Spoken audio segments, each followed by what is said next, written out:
ദൈവത്തെ ദർശിച്ചവരാണ് വിശുദ്ധർ.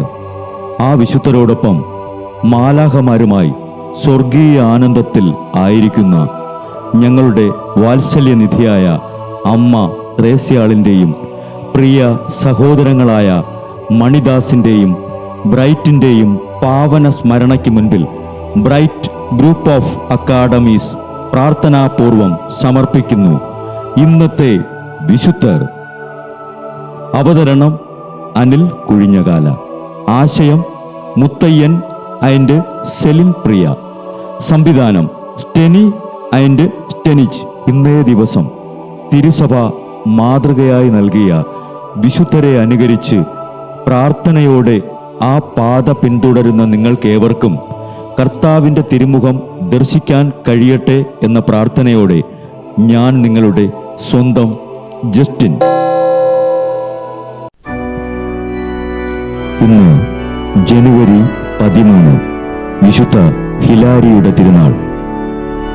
ഗാല്ലോ റോമൻ കുടുംബത്തിൽ വിജാതീയനായി ജനിച്ച ഹിലരി മധ്യവയസ്കനായപ്പോഴാണ് ക്രിസ്തുമതം അവലംബിച്ചത്.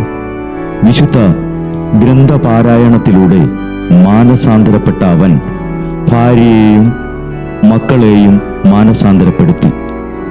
മാനസാന്തരത്തിനു ശേഷം യഹൂദരോടും പാഷാണ്ഡികളോടും അദ്ദേഹം ഭക്ഷണം കഴിക്കാൻ മടിച്ചു. താമസിയാതെ പൗരോഹിത്യം സ്വീകരിക്കുകയും 353 സ്വന്തം ദേശത്ത് മെത്രാനായി അഭിഷേചിക്കപ്പെട്ട ശേഷം വൈവാഹിക ജീവിതം ഉപേക്ഷിച്ചു.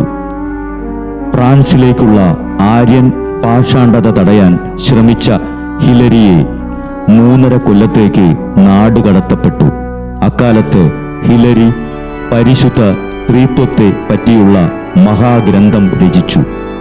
തുടർന്ന് സെലൂക്യായിലെ സൂനകദോസിൽ പങ്കെടുത്തും പാഷാണ്ഡികളെ ചിലരെ പരാജയപ്പെടുത്തി. എല്ലാ പ്രവൃത്തികളും പ്രഭാഷണങ്ങളും ദൈവസ്തുതി ചൊല്ലിക്കൊണ്ടേ ഹിലരി എപ്പോഴും ആരംഭിച്ചിരുന്നുള്ളൂ. ദൈവ നിയമങ്ങളെപ്പറ്റി രാപ്പകൽ ധ്യാനിച്ചും പ്രാർത്ഥിച്ചുകൊണ്ടും മാത്രമേ നടന്നിരുന്നുള്ളൂ. മർദ്ദനങ്ങളെയും രക്തസാക്ഷിത്വത്തെയും സദാ സ്വാഗതം ചെയ്യും നിർഭയനായും ഹിലരി സത്യത്തെ അനുധാവനം ചെയ്തു. ഇത് കണ്ട് വിശുദ്ധ അഗസ്റ്റിൻ ഹിലരിയെ തിരുസഭയുടെ മഹാവേദപാരംഗതനെന്നും വിശുദ്ധ ജെറോം ഹിലരിയെ പാശ്ചാത്യ സഭയിലെ അത്തനേഷ്യസ് എന്ന സ്ഥാനപ്പേരും നൽകി ആദരിച്ചു. ഹിലരി 53-ാമത്തെ വയസ്സിൽ ദിവംഗതനായി. മതപീഡനം നടക്കുന്ന ഈ കാലയളവിൽ തിരുസഭയുടെ മക്കളായ ഞങ്ങളും വിശ്വാസത്തിനു വേണ്ടി സാക്ഷികളാകുവാൻ വിശുദ്ധ ഹിലരി ഞങ്ങൾക്കു വേണ്ടി അപേക്ഷിക്കണമേ.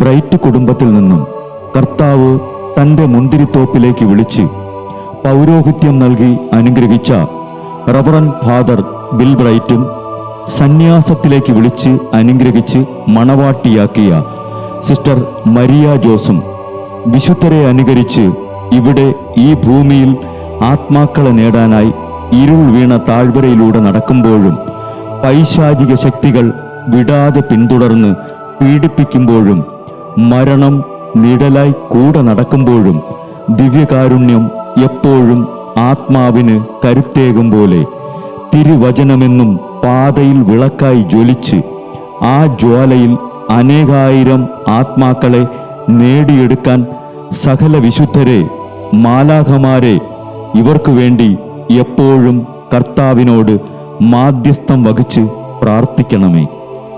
അനുദിന വിശുദ്ധർ നടന്ന വഴിയെ നടക്കുന്ന ഇവർക്ക് പിന്നാലെ കൽപ്പനകൾ പാലിച്ച് കരുത്തോടെ നടക്കുന്ന ഞങ്ങളും ഞങ്ങളുടെ പ്രിയപ്പെട്ടവർക്ക് അരികിലെത്തി നിത്യസൗഭാഗ്യം പങ്കിടാൻ അനുഗ്രഹമരുളണമെന്ന് കർത്താവേ അങ്ങയോട് ഞങ്ങൾ പ്രാർത്ഥിക്കുന്നു.